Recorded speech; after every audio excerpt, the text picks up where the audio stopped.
Today, we're going to be talking about how it's okay to not follow through. Now, you might be thinking, wait, aren't I listening to this because I want to learn how to follow through, create more commitment, do the things that I say I'm going to do, achieve my goals? And yes, you are. But what I want to talk to you about is how sometimes the brain is like, no, this rule applies to everything. Like I should always follow through on every single thing. And it's just not true. And here's why. Because there are really good reasons to not follow through on something. And I want you to figure out what are those reasons for you. So for me, it's if my family needs something, if there's an emergency, if I'm not feeling well. And I'm sure there's also tons of other reasons too that I'm just not thinking of at this moment. So I want you to kind of figure out like what are those reasons for you that is a really good reason to not follow through on the thing that you said you were going to do.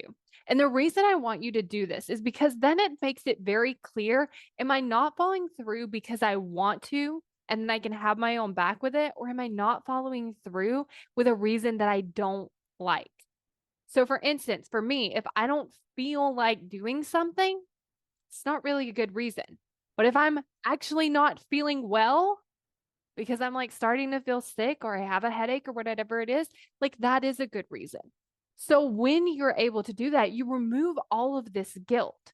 Because if I was believing that I should always follow through 100% of the time, no matter what, then I would feel really guilty if I didn't do something because I had a headache. But if I don't do something and I really love my reason, then I feel really good about myself because I'm thinking, you know what?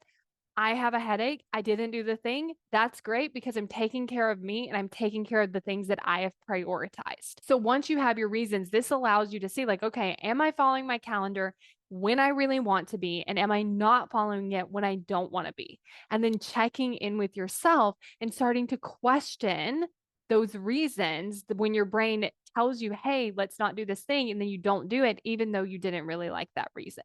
Or when you're doing something because you put it on your calendar when really that's a time that you don't want to be doing that thing.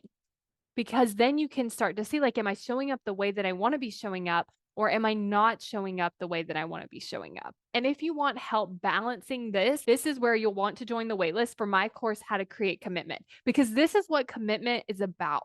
It's like I'm committed to getting this result, but there's also these boundaries with it.